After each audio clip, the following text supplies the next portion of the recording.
Assalamualaikum warahmatullahi wabarakatuh. Perkenalkan, saya Lutfia Astri Hartuti, NIM 03021191940001, merupakan mahasiswi Teknik Pertambangan angkatan 2019. Pada kesempatan kali ini saya akan menjelaskan mengenai perhitungan pada kolam pengendapan lumpur pada kegiatan pencucian batubara pada mata kuliah preparasi batubara. Adapun soalnya akan saya share screen terlebih dahulu. Baik, di sini sudah tampil soalnya, dapat kita baca, yaitu suatu perusahaan pertambangan batubara memiliki rencana membangun coal washing plant dengan kapasitas 750 ton per jam. Kebutuhan air untuk pencucian batubara tersebut adalah 425 meter kubik per jam, dan hasil penelitian menunjukkan bahwa kandungan solid dalam air hasil pencucian sebanyak 7,5%. Nah, data-data lain yang diketahui yaitu ada ukuran partikel atau biasa disingkat D, yaitu 3 kali 10 pangkat minus 6 meter. Lalu ada berat jenis solid yaitu 2,5 gram per cm kubik. Lalu ada viskositas air yaitu 1,31 kali 10 pangkat minus 6. Lalu ada persenan solid yang sudah diketahui di soal yaitu 7,5%.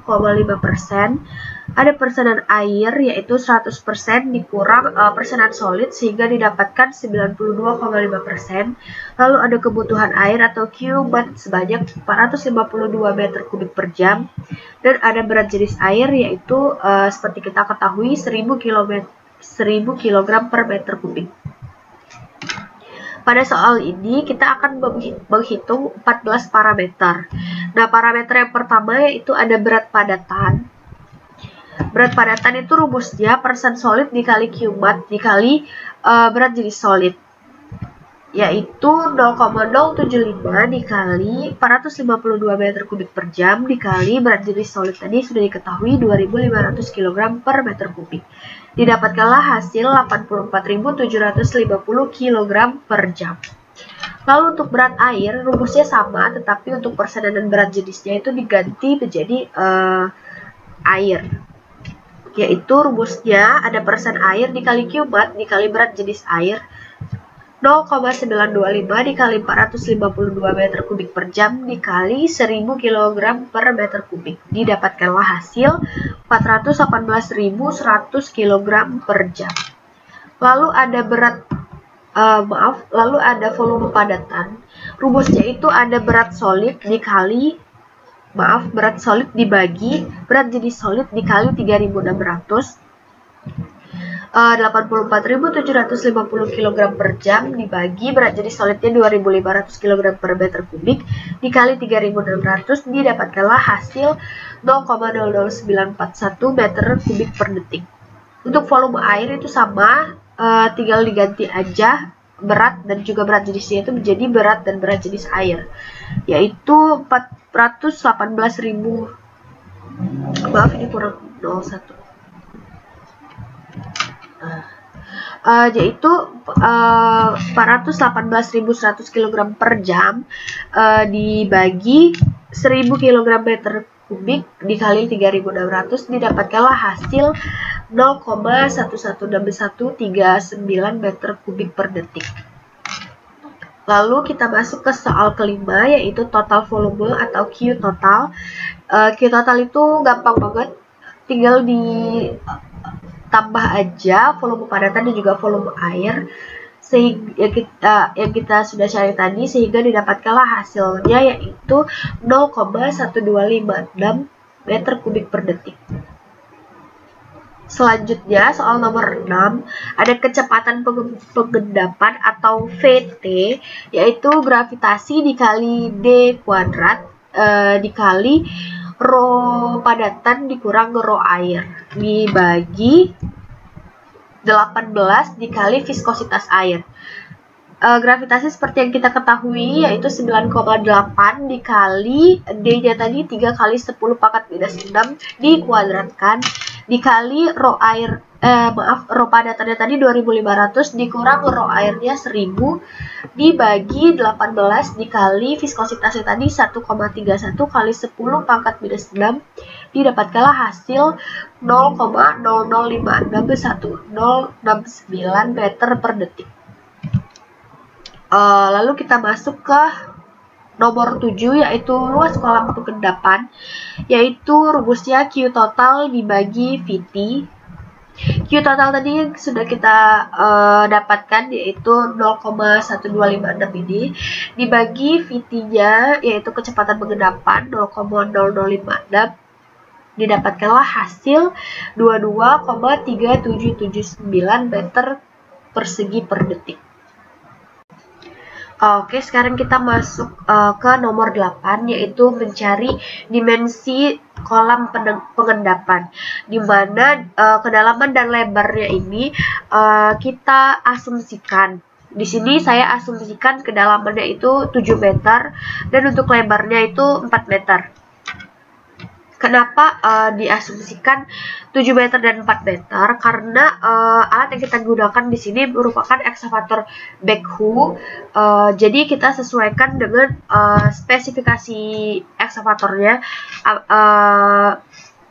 sehingga si ekskavator tersebut dapat mengeruk dengan kedalaman 7 meter dengan kedalaman yang kita asumsikan dan juga lebar yang kita asumsikan. Jangan sampai lebar dan kedalaman yang kita asumsikan ini tidak sesuai dengan spesifikasi alat. Lalu kita di sini menghitung panjangnya. Panjang itu rumusnya luas kolam dibagi lebar. Luas kolamnya itu tadi 22,377 dibagi lebarnya yaitu 4 yang kita asumsikan, sehingga didapatkanlah hasil 5,59 meter. Ini kita bulatkan menjadi 6 meter. Lalu di sini ada juga jumlah kompartemen. Itu saya asumsikan juga jumlah kompartemennya itu ada 6. Lalu kita masuk ke nomor 9 yaitu volume kolam pengendapan. Jadi volume kolam pengendapan ini rumusnya adalah jumlah kompartemen yang kita asumsikan dikali panjang dikali lebar dikali tingginya dikurang 0,5 meter. Kenapa dikurang 0,5 meter? Karena kedalaman tiap-tiap kompartemen itu berkurang 0,5 meter sebagai perbedaan ketinggian antar kompartemen, sehingga didapatkanlah 6 jumlah kompartemen yang kita asumsikan, terus dikali panjangnya 6, lebarnya 4, dikali tingginya tadi kita asumsikan 7 dikurang 0,5 meter. Didapatkanlah hasil 936 meter kubik untuk volume pengendapan. Lalu kita masuk ke nomor 10 yaitu waktu partikel mengendap.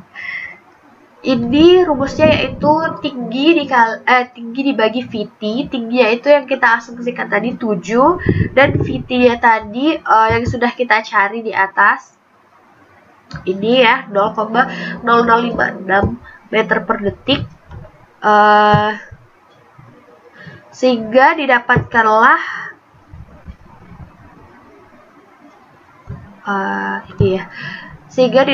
hasil 1248 detik. Ini kita ubah ke menit menjadi 20,8 menit. Lalu untuk kecepatan air dalam kolam atau FH itu rumusnya Q total dibagi A. Nah, A itu rumusnya panjang dikali lebar. Jadi ini saya langsung tulis saja Q total dibagi panjang kali lebar. Q totalnya tadi kita udah dapat 0,1256 dibagi panjangnya itu 6 dikali 4. Sehingga didapatkanlah hasil 0,005231,481 meter per detik. Lalu kita lanjut ke nomor 12 yaitu waktu yang dibutuhkan air melewati kolam atau TH. TH ini rumusnya P besar P besar itu rumusnya P dikali H, atau panjang dikali tinggi. Lalu VH itu kecepatan air dalam kolam tadi. Jadi P dikali H itu P panjangnya tadi 6, lalu tingginya tadi kita asumsikan 7, lalu VH yang kita dapatkan yaitu 0,005231 ini, dan dapatkanlah hasil 8.028,318584 detik. Ini kita ubah ke menit menjadi 133,805 menit. Oke, di sini Oke, di sini kita lanjut nomor 13, yaitu presentasi pengendapan harus lebih dari 85%. Rumusnya itu adalah waktu air keluar dibagi waktu air dikeluar ditambah waktu pengendapan, sehingga waktu air keluar tadi 133,80531 menit dibagi 133,80531 menit ditambah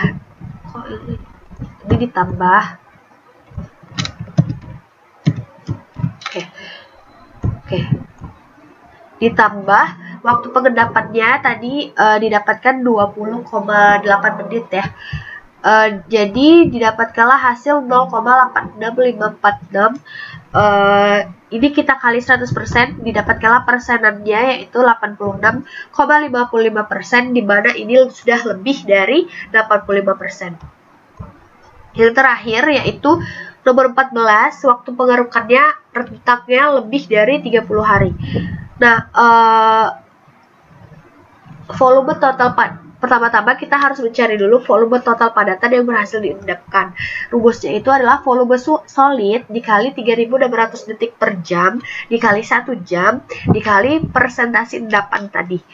Sehingga volume solid tadi kita dapatkan 0,0094167 dikali 3.600 dikali 1 dikali presentasi pengendapan tadi yang ini yaitu 0,8654, sehingga kita dapatkan hasilnya 29,339094 meter kubik per hari. Tapi ini belum hasil waktu pengerukannya. Nah, waktu pengerukannya itu rumusnya volume kolam dibagi volume total padatan yang berhasil diendapkan, di mana volume kolamnya tadi diketahui 936 dibagi volume total padatan yang berhasil diendapkan tadi yang kita barusan cari yaitu 29,339094. Oh my god, ini 3390. Oke. Sehingga hasilnya itu adalah 31,90282563 hari. Kita bulatkan jadi 32 hari, di mana sudah lebih dari 30 hari.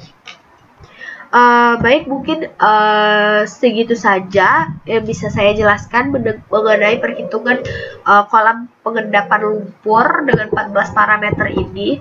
Lebih dan kurang saya mohon maaf. Apabila ada yang kurang jelas, bisa ditanyakan di kolom komentar. Atas waktunya yang sudah diluangkan untuk menonton video ini, saya ucapkan terima kasih. Semoga bermanfaat. Wassalamualaikum warahmatullahi wabarakatuh.